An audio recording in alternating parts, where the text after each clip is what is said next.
اهلا بيك في الحلقه الاولى من المستوى الاول لكورس الصوتيات. في الكورس ده انا هضيع وقتك ومش هعلمك اي حاجه، فنصيحتي ليك لو وقتك مهم عندك، لو انت على يوتيوب هتلاقي على الجنب هنا كده يوتيوب بيقترح عليك افلام والعاب ومقالب وحاجات تانية كتير. دول استثمار افضل لوقتك لانك مش هتتعلم اي حاجه هنا. فنورتنا الكام ثانيه دول. الفيديو انتهى هنا وهيخرج دلوقتي شاشه سوداء. السلام عليكم ورحمه الله وبركاته.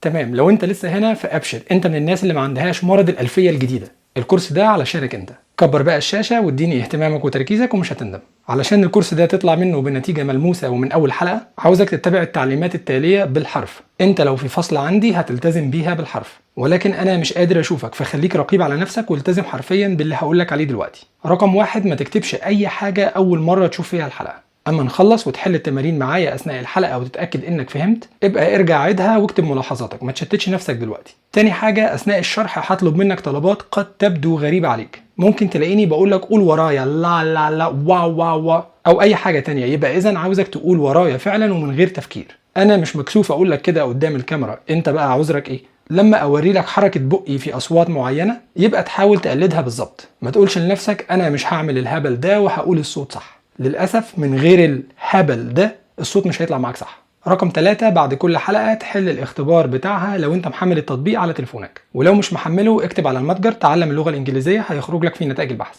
بعد الفاصل هقول لك الكورس ده هيبدأ معاك من فين ويوصل بيك لحد فين، وهشرح لك ايه هي الصوتيات وفايدتها ايه، وهناخد النهاردة أول حلقة في المنهج الخاص بالصوتيات. خليك معايا.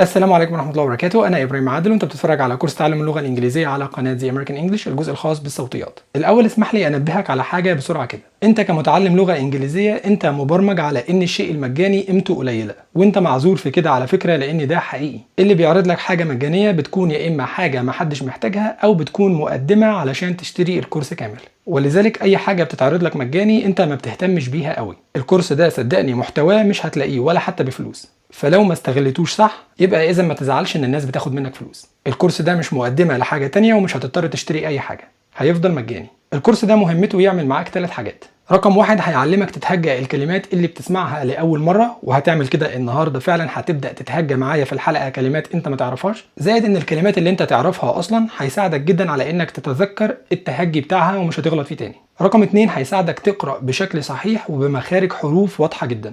رقم 3، بعد انتهائك من الكورس ده هتكون مؤهل انك تبدأ معايا الكورس اللي بعد كده اللي هو اتقان اللهجة الامريكية، علشان اعرفك ازاي تتحدث بيها كأنك مواطن امريكي بدون اي اختلاف. طيب بما ان دي اول حلقة، فانت لو سألت نفسك دلوقتي يعني ايه هي الصوتيات دي اصلا، فده سؤال في محله جدا. ايه هي الصوتيات؟ وعلى فكرة ده صميم تخصصي. انت عارف ان في حاجة اسمها اسم الحرف وفي حاجة تانية اسمها صوت الحرف. مثلا انا اسمي ابراهيم، اول حرف اسمه الف ولكن صوته ففي حاجة اسمها اسم الحرف وفي حاجة اسمها صوت الحرف. طيب بما ان كل حرف له صوت، الفرع ده من العلوم المهتم بأصوات الحروف بنسميه الصوتيات. بس كده، يعني اذا الصوتيات هي أصوات الحروف. تمام كده؟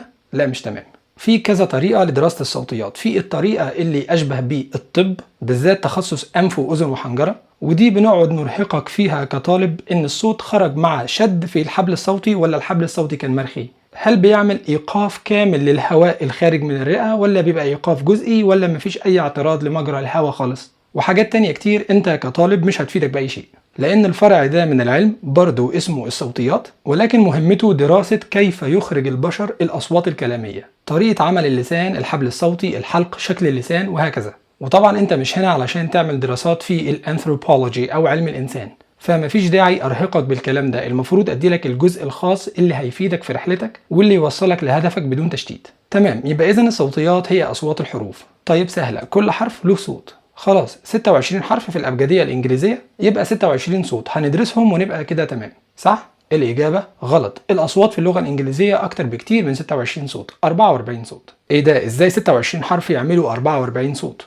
طيب ما هو نفس الموضوع بالعربي. عندك الأبجدية العربية 28 حرف، الأصوات العربية أكتر بكتير من 44 صوت. أي حرف وليكن مثلا ب، ممكن يكون عليه فتحة فنقول با، أو عليه ضمة فيعمل صوت جديد ونقول بو، أو تحتيه كسرة فيعمل صوت تاني ونقول بي، أو بعديه مد بالألف، أو بعديه مد بالواو أو باليه، عليه تنوين، هل عليه سكون، وحاجات تانية كتير. أنت لو عارف الأصوات دي بالعربي وما عندكش فيها مشكلة، إذا الأصوات الإنجليزي بالنسبة لك هتكون لعبة أطفال، لأن زي ما قلت لك الأصوات العربي أكتر بكتير جدا من الأصوات الإنجليزي. الإنجليزي 44 بس. يعني إذا الإنجليزي فيه برضه فتحة وضمة وكسرة ومد وكده، نفس الموضوع بالظبط، ولكن أسهل وأقل كتير من العربي. طيب إذا يلا مستنيين إيه؟ تمام، أول حاجة المفروض تعرفها هي طريقة نطق أسامي الحروف. نطق الحروف في الإنجليزي سهل كلكم عارفينه، فحرام نضيع فيه أي وقت، ولكن هنقي لك بعض الحروف اللي بسمع ناس كتير بتنطقها غلط وأصححها لك الأول، وبعدين نبدأ في الشغل الجد على طول. الحروف اللي أولها ناس كتير بتنطقها غلط، زي مثلا الحرف ده اسمه اف. ما تقولش if. لو قلت if فانت قصدك الكلمة دي، انما الحرف اسمه f. الصوت اللي انت سمعته في الاول ده اللي اسمه ده مهم جدا. f مهم جدا انك تحاول تجيبه علشان هيتكرر معانا كتير، وده هنتدرب عليه كمان دقيقتين، وهتشوف شكل البق بيبقى عامل ازاي في المخرج ده. طيب وعلى نفس المنوال ده اسمه am، وده an. تلاحظ انهم مش مكسورين، ما قلناش ام وان، ان. هتعرف تجيب الصوت ده كمان شويه. طيب ودي قولها لوحدك كده. قلت اس ولا اس؟ لو قلت اس فانت كده غلط، كسرتها كسره زي العربي، هي خفيفه، الكسره خفيفه كده، بنقول اس. طيب ودي قول انت كده. صح، اكس. طيب تمام، يفضل عندي 3 حروف برضو عاوزك تاخد بالك من نطقهم. اول واحد ده ما اسموش اتش، لان اتش باللغه الانجليزيه بتتكتب كده اتش، وبيكون معناها الحكه في الجلد، اللي هي بالمصري الهرش. طيب امال الحرف ده اسمه ايه؟ له نطقين كلاهما صحيح، يا اما تقول H او تقول H. دي او دي صح، انا بقول H، ولكن انت تقدر تختار اللي يعجبك. تاني حرف تاخد بالك منه هو ده اسمه L. هيكون صعب عليك شوية في أول حلقة نظرا لأنه مختلف جدا عن صوت حرف اللام بالعربي، ولكن هنجيبه إن شاء الله، ما تقلقش. ركز في شكل بقي كده وأنا بنطق الحرف L.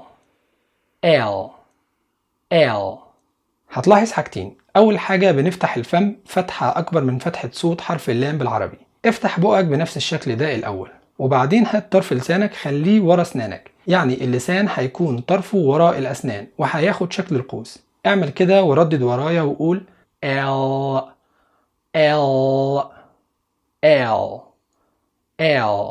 تمام، احنا لسه في البداية، لو ما جبتهاش صح ما تقلقش، جاية كتير. طيب آخر حرف تاخد بالك منه هو ده اسمه Z في الأمريكي أو Z في البريطاني. قول اللي يريحك لأننا بنفهم الاتنين. قبل ما نكمل عاوزك تاخد بالك من كام صوت كده هقولهم تاني ولازم تركز فيهم. اسمع كده، دي ايه؟ دي با. دي مش صوت الب بالعربي، لازم تاخد بالك من دلوقتي علشان لما نيجي ننطق صح. با. طيب يبقى إذا دي صوت الب بالعربي با، إنما دي با. تمام كده؟ طيب حل معايا التمرين ده. هقول لك الكلمة دي فيها صوت من الاتنين، عاوزك تختار انت سمعت ايه. هل سمعت با اللي هي صوت الب بالعربي، ولا سمعت با الصوت اللي مش موجود في العربي؟ يلا بينا. باتمان. اي واحدة في دول؟ الإجابة دي باتمان، الب بالعربي. طيب لو قلت لك باسكتبول، دي ولا دي؟ الإجابة دي باسكتبول. طيب اللي بعد كده pineapple. أي واحدة في دول؟ الإجابة دي pineapple. طيب بعد كده up. أي صوت هنا؟ الإجابة دي up. طيب تمام، دلوقتي هحط لك كلمة هنا وهطلب منك تحكم أنا نطقي صح ولا غلط. يعني هل أنا بنطق الصوت صح المفروض أنطقه، ولا بنطق صوت غلط؟ هتركز في صوت البا أو البا. لو نطقت صح اختار صح، ولو نطقت غلط صحح لي. الكلمة دي نطقها people. صح ولا غلط؟ الإجابة غلط، نطقها المفروض people. لأن ده صوت البا. طيب الكلمة دي نطقها buy. buy. صح ولا غلط؟ الإجابة صح، ده صوت الب زي العربي بالظبط. تمام كده، نركز في البا والبا، هنتدرب عليهم تاني في نفس الحلقة دي كمان شوية في اختبارات. تمام كده، في حرفين بقى في الحروف المتحركة بيعملوا مشاكل لكل الناس، هما الحرفين دول. الحرف ده صوته آه آه آه، مش حرف الألف المكسورة بالعربي. زي ما انت ملاحظ الكسرة خفيفة جدا، وبفتح بقي فيها بالطريقة اللي انت شايفها دي. آه آه. قول تاني معايا وافتح بقك بنفس الطريقة. آه آه آه. إنما الكسرة اللي تعتبر قريبة جدا من الكسرة العربي هي الحرف ده، حرف الآي، صوته إيه إيه إيه. هتلاحظ إن شكل بقي بقى واخد وضعية الابتسامة وما بيفتحش لتحت، قريبة جدا من الكسرة اللي بالعربي. إيه إيه. يبقى إذا حرف الإي بيعمل صوت آه آه، وحرف الآي بيعمل صوت إيه إيه. تمام، هعرض لك شوية كلمات نتدرب عليهم، ولاحظ جدا شكل بقي في كل كلمة. يعني الكلمة دي اسمها sit sit sit، مكسورة قريبة جدا من العربي، وببقى مبتسم زي ما انت شايف كده. sit sit. إنما دي اسمها sat sat sat، كسرة خفيفة جدا وبفتح بقي فيها بدرجة صغيرة. طيب الكلمة دي bit bit bit، مبتسم فيها شوية. إنما دي bat bat bat. الكلمة دي late late late، مبتسم فيها. إنما دي let let let، فتحت فيها بقي. طيب تعال نشوف تمرين كده وحل معايا. هقول كلمة وعاوزك تختار انت سمعت صوت حرف ال I إيه ولا صوت حرف ال E جاهز؟ يلا بينا. أول حاجة sick sick. ها أي واحد فيهم؟ الإجابة ده، قلنا sick مكسورة شوية. طيب اسمع كلمة تانية left left.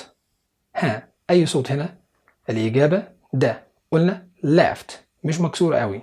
طيب لو كسرتها بقى وقلت لك lift lift، ها ده صوت إيه؟ الإجابة ده lift مكسورة. تمام، دلوقتي هطلب منك تتهجى الكلمات اللي هقولها بناء على اللي هتسمعه مني. هقطع لك كل كلمة لأصوات وهطلب منك تكتبها. هات ورقة وقلم واكتب اللي تسمعه ونشوف هل تهجيت الكلمة صح ولا لا. أول كلمة اكتب mint mint ما انت mint. هل كتبتها كده؟ تلاحظ اني قلت ما انت mint مكسورة. تمام، بعد كده اكتب الكلمة دي band band با and band. ها هل كتبتها كده؟ الكسرة خفيفة جدا، بنقول با and band. طيب بعد كده اكتب sip sip sip. هل كتبتها كده؟